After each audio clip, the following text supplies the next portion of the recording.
¿Cómo están, estimados amigos de este canal de YouTube? Los 23 acuerdos de libre comercio o de asociación estratégica que tenemos con los principales países y bloques regionales del mundo son un activo que debemos cuidar. Debemos cuidar como una política de Estado. Es decir, como nos ha costado esfuerzo de negociación y hemos incurrido en costos, hemos cedido en algo para tener estos acuerdos, lo que hay que hacer es aprovecharlos como país para lograr sus objetivos fundamentales, que son básicamente generar mayores posibilidades de una oferta exportable, competitiva, diversificada, que crezca para generar más empleos en el Perú y traer más divisas, que nos permita también tener la posibilidad de acceso de importaciones, de insumos, de bienes de capital, de tecnología de los países con los que hemos celebrado estos acuerdos, a fin de mejorar la eficiencia, la productividad y la competitividad de nuestra economía. Y en tercer lugar, que permita condiciones estables en el tiempo, porque estos tratados tienen esa característica, para lograr que inversionistas decidan finalmente invertir en el Perú para aprovechar en el mediano y largo plazo los beneficios de estos tratados. De manera tal que sería realmente un despropósito intentar, como en algún momento fuentes del gobierno han señalado, que estos acuerdos de libre comercio tienen que revisarse y, en fin, en función de los intereses del país, y seguramente ni siquiera los han leído.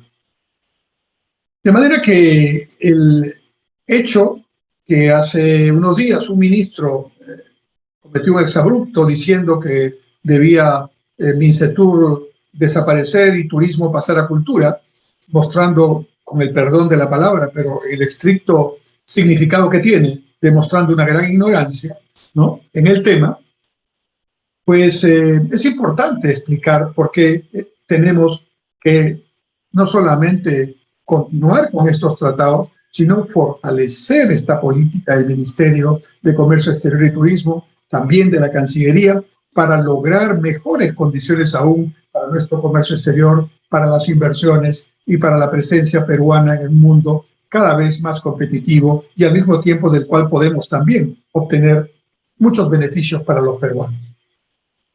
Pero un tema que quizás va a ayudar mejor a entender la ventaja de tener estos acuerdos, y todos estos acuerdos, es la siguiente.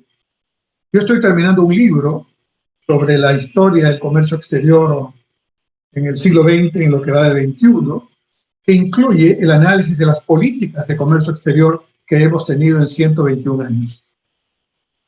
Y lo que queda claro del análisis de este periodo es que el Perú, desde que logró su independencia, ha tenido tres momentos importantes con tres socios comerciales que en su momento eran los más significativos.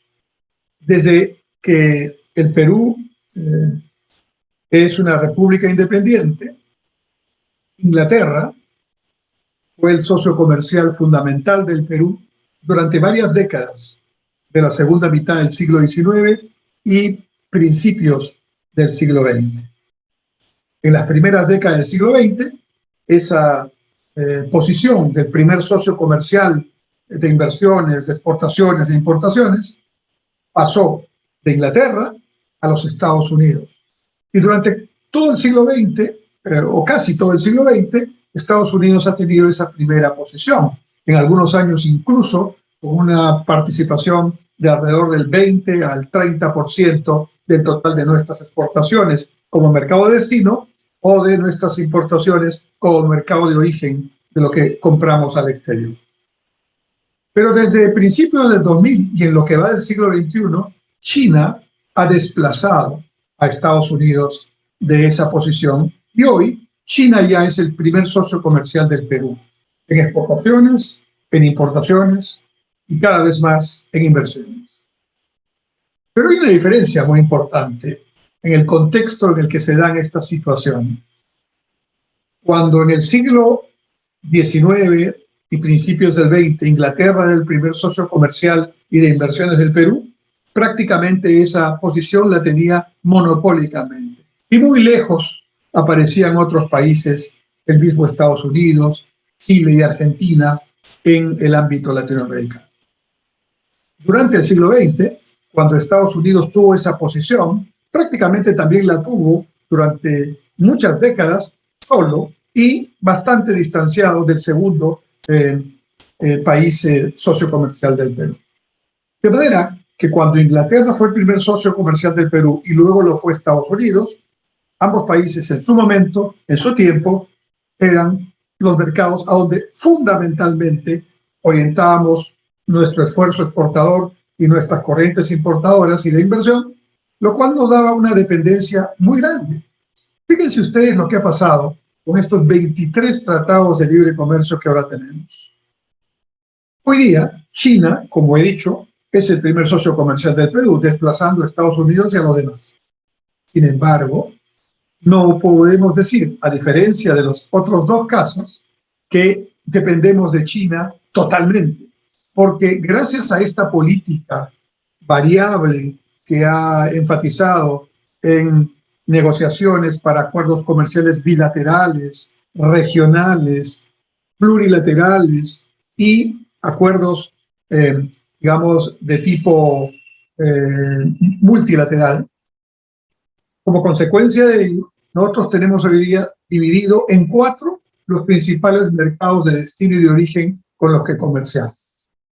Uno, claro está, Asia, con el liderazgo de China, pero también con Japón y Corea del Sur muy cerca, y otros países del sudeste asiático, por ejemplo Singapur y otros países allí, muy cerca. En segundo lugar, tenemos a Estados Unidos, sigue siendo un mercado muy importante y es una potencia mundial. En tercer lugar, tenemos a Europa y principalmente los países de la Unión Europea. Y en cuarto lugar, con otra cuarta parte, no cuarto lugar, otra cuarta parte, América Latina, los países vecinos y no vecinos de la región. Entonces, ¿qué sucede cuando hay crisis en una región, en Europa o en Estados Unidos? Enfatizamos más en el Asia o enfatizamos más en América Latina. Y si hay un problema por aquí, nos vamos más a Estados Unidos o nos vamos más a Europa. Y lo podemos hacer porque los tratados están vigentes, porque el acceso ya está garantizado, no hay aranceles, en eso consiste un tratado de libre comercio, 0 aranceles, y porque además estos tratados, como digo, dan lugar a negocios de mediano y largo plazo, a inversiones que buscan más bien aprovechar, lograr los beneficios en tiempos mayores que el corto. Entonces, señor presidente Castillo, señor presidente del Consejo de Ministros Bellido y otros señores ministros, no improvisen.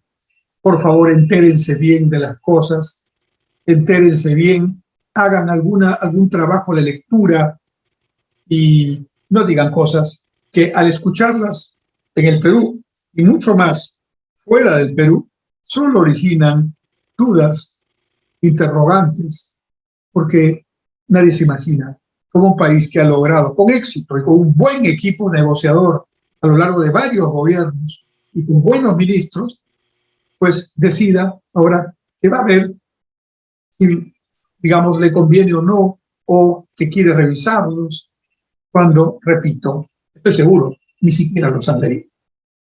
Los acuerdos de libre comercio son importantes. La política de Estado de comercio exterior es importante para el desarrollo del Perú, no solo para el comercio exterior. Y los equipos negociadores que tenemos son muy buenos y los ministros que hemos tenido son muy buenos y por lo tanto lo bueno no hay que desperdiciar. Espero que se den cuenta de esto los miembros del gobierno y más bien se dediquen a tratar de sumar y no a restar, porque parece que a eso último es a lo que han venido cuando han asumido las tareas de gobierno.